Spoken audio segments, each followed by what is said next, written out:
Hey guys, it's Sarah here from Edgecombe Art. Welcome to my ever messy art and design studio. Today we're going to be looking at Inkscape and we're going to be looking at path effects that will change your text and make it conform to a very specific shape. So follow me and we're going to get right into that. Just super quickly before we begin, for those of you that don't know me, I look at things that are to do with graphic design, making a little bit of money on the side, Inkscape, Critter, Redbubble, and a whole heap of things like that. So if any of that stuff's interesting to you, please subscribe. It really helps out my little channel a lot.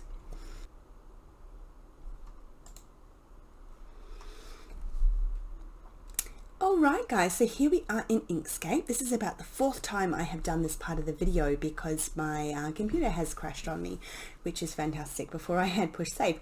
Always push save on your work. It makes it much easier. So let's do that now. File and save. Alrighty, so what we're going to be doing today is we wanted to label, add a word to our shape, and we don't want to just shove Luna, name of the cat, straight over the top of that there. And we also don't just want to pop it a little bit conforming into the shape there as there. What we want to do is we want to make it conform to the shape of the tail and leave a cutout space behind that.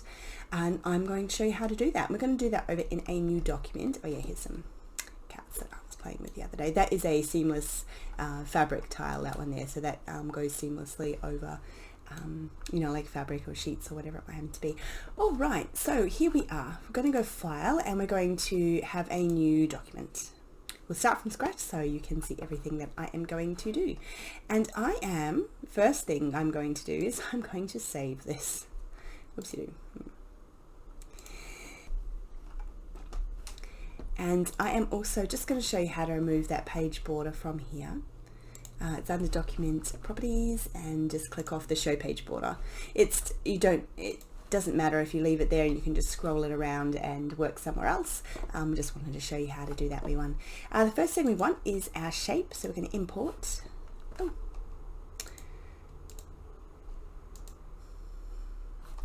It's in animals, and there we are. It's this particular cat here. Import it. Wherever you have your cursor over your screen is generally where Inkscape will import your drawing to. So this is a imported drawing. We need to first thing change this over to a vector.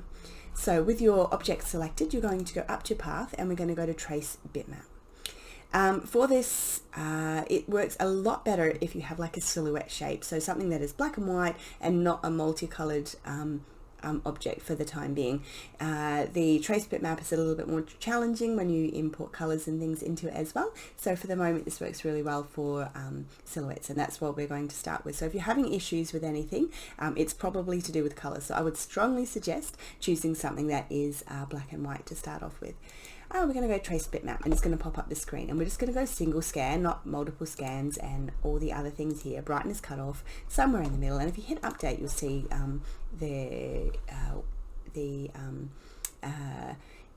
the image of what it's sort of going to look like. And we're going to hit OK. And there's a little X up here, so we're going to close that Docker, and I'm just going to zip that back to where I normally have it. And now, oh, nothing's happened, but it has. We have taken a bitmap copy, so we have turned this into a vector. So it has traced the outside of this drawing and put nodes on it. Okay, so this one doesn't have that function, and we are actually just going to get rid of the oopsie-doo with the select tool, not your node tool selected. Just get rid of that one completely because this is the one we want, and I'm just going to save it because it crashed here on me last time. There we go. Now the next thing that we want to do for our cat is create some text. So down here with the create text button, and we're just going to write Luna, and I am going to, if you can't see your text button, text and font down here, if you go up to text and go to text and font, it will bring it up as well. That's what you want to be able to do. And we're going to choose this text here, which is called Angler, and I am going to hit apply. And that's it there. If you hold down the control key while you manipulate your text, it won't take it too far out out of the size. And the first thing I'm also going to do here is I'm just going to change that over to a another color, so we can pop that over on here.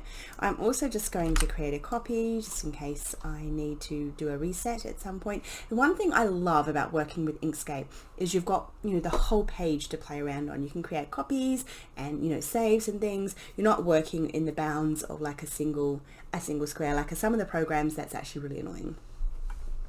But that's not for here. So here we go. We'll zoom in here so you can have a look. Obviously, yeah, I'll just zoom in on the tail, would be the easiest thing for you to see. Now, that's obviously not going to look quite right. We want to be able to rotate this. So if you click once and then click twice, you'll see these handles change to rotate.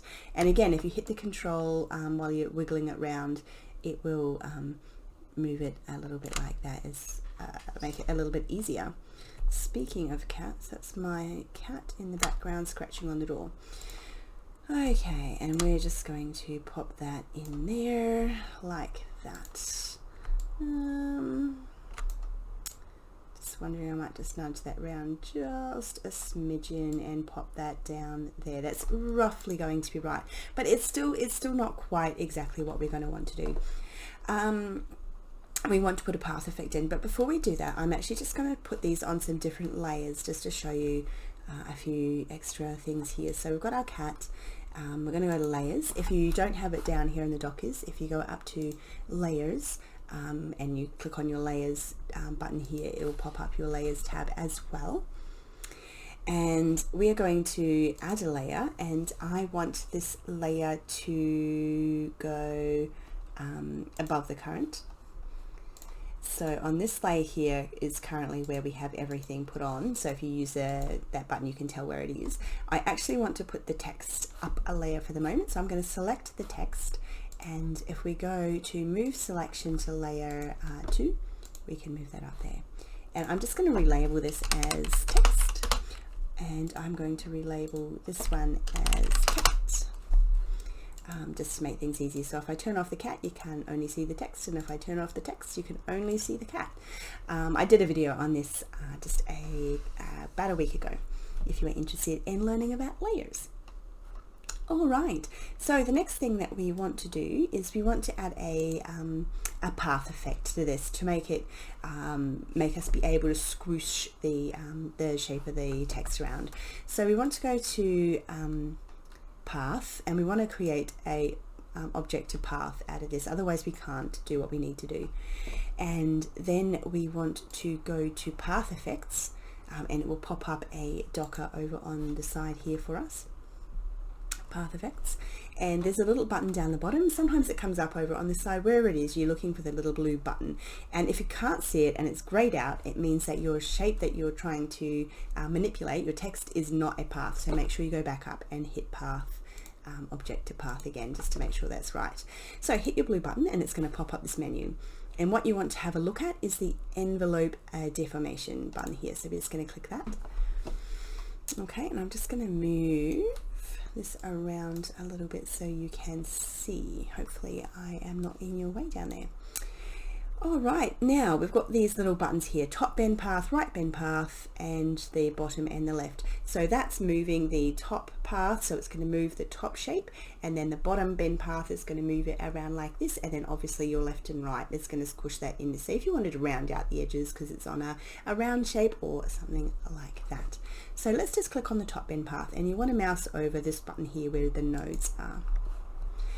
And let's just zoom back in a little bit here.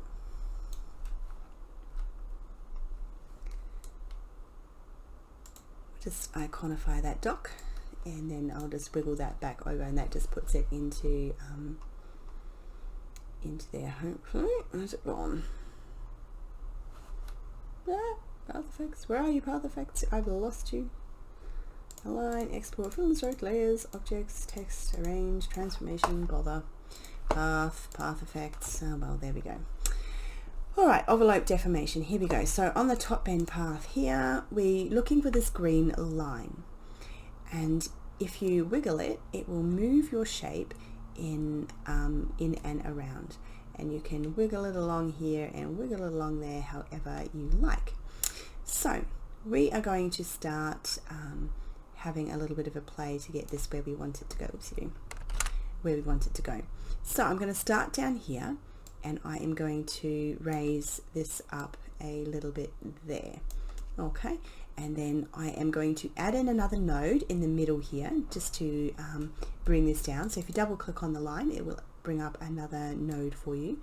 And I'm just going to move this down, and you've got the little handles there as well that you can move, and there are lots of advanced tools up here which will show you how to you can move the handles symmetrically and all sorts of things, but for the moment, unless you've got a really complicated shape, you might not need too many of them at all. You might need a couple more nodes in depending on how tricky your shape is.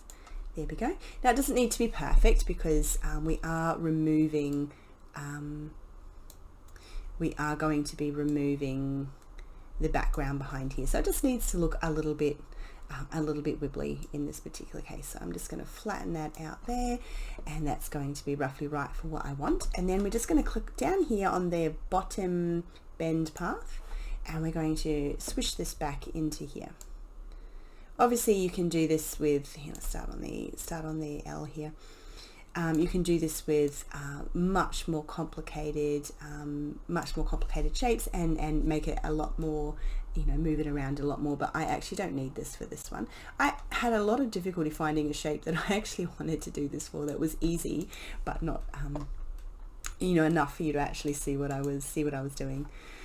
It was tricky. Now if you do want to or if you lose what you're doing, just click back onto use your arrow key here to click back on the shape, and it should pop back up your menu there. You can choose, so this is the left bend path. If you wanted to, we could wiggle that out a little bit there, and I'm just going to leave it like that for the moment. Alright, so here we have our shape that has been popped in there. And for the moment, I am going to get rid of that because I don't need that anymore. It's not perfect. I don't need it to be completely perfect. You could sit there and play and change your nodes around and get that to be exactly where you want it. Don't have to. All right. Okay, so the next thing we want to do is remove the background from behind this shape. And for this, I'm actually going to move things around the layers, just as a little bit of a show you how to move things around the layers as well. So let's go and have a look what we have with our layers. So we've got our text and we've got our cat. I'm going to add another layer, which I am going to call the cutout. You don't have to do this at all. This is just one way of doing it, just to keep things on different layers. It does make it a little bit easier.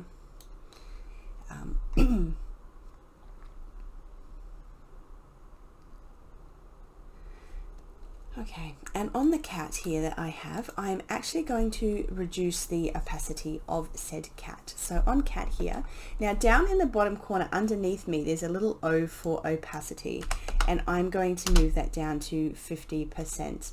The other way to do that, I'm just wondering, fill and stroke. Yes, you could also do that there with that selected. Go down here to the opacity as well. I just find it easier to use the one that's underneath my face down the bottom there. We're going to reduce that down to 50% opacity, and I am going to go back to my layers, and I'm just going to quickly move my text down behind that. So I want the whole layer to move. So I'm going to layer, and I am going to lower the layer. So now my text is underneath the cat. And if this wasn't opaque, if this wasn't slightly transparent, we wouldn't be able to see that text. So if I click on my cat here, and I put the opacity of that back up to 100, the text disappears because it's now the text is on the lower layer behind the cat. So let's just move that back to 50%, just so we can see where the text is in there. So in the cutout, if you accidentally do that, you just clicked on your layer and you start typing anything, it doesn't work. So just click on your arrow and click back in. And I'm just going to zoom in over on our shape. And in the cutout, I have spelled that wrong. Cutout. Okay, let's just change that. There we go. Just so you know, you can change the spelling on those when you need to. Okay, so we are going to create a cutout shape for this. So I am just, you could use a, you know, like if you wanted to use like a, you know, a circle shape or something like that in there as well, you could do that. I'm not going to, I'm going to create my own shape. So I'm just going to use the one of the draw functions. This one generally is what I would like to start with. And I am going to start just here.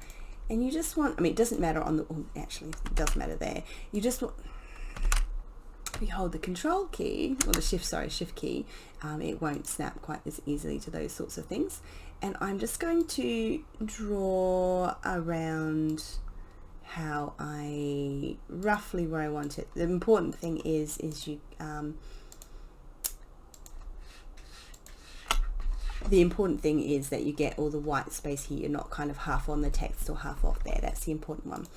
Now with that shape, I don't want a line like that. We're going to zip to our fill and stroke, and fill, I'm going to put it in like that, and stroke, I'm going to X and turn that off. We can leave it pink. There's no reason why we can't leave that pink. I'm just going to zoom out to show you this little bit here. Just pop back to the layers just so you can see where everything is. So we've got our cutout shape there, and we've got this. Now I am actually just going to lock the text and turn it off for the moment. Oh, actually no, sorry. I am going to zip this down 50% as well. And we'll zoom back in just so we can have a little bit of a play with the nodes here on that shape. And if you wanted to change that shape around it all, you could do that. You could make that a rounded, you know, like a smooth node, or, you know, round it there as well. You know, whatever you wanted to do, just to sort of smooth that out a little bit if that's what you were wanting to do. It doesn't matter about anything down the bottom here. The only thing that really really matters is those side bits there that I wanted to do, and I might just pop that out just a smidgen there. Okay, all right. Maybe I might just extend that a smidgen. Smidgen there. We can do a little bit of extra fussing there if we really wanted to, but we'll just leave that. I think that will be perfectly fine. Alright, so now that I have remembered to do that bit, we'll just increase that back up to 100% and zoom back out, because now what we need to do is we need to remove the black part of the cat without moving the text. So for the moment, just make it nice and simple. We're just going to lock and that's the cat scratching. He never scratches, it's only because I've got the door shut. Alright, so we are going to click on the cat and the shape. Actually, before I do anything, let's just save. Okay.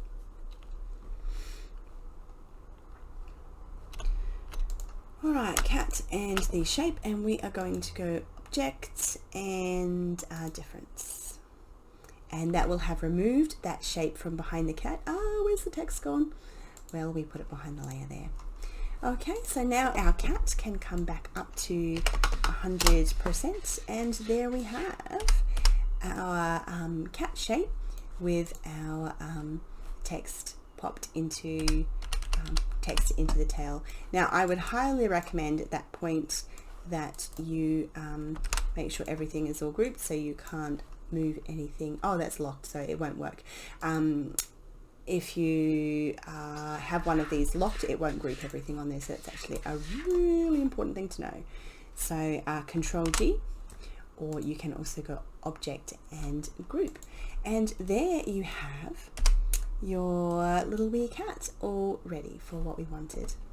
Alrighty, so there is our cat, and we can Control C him, and I am going to pop him over here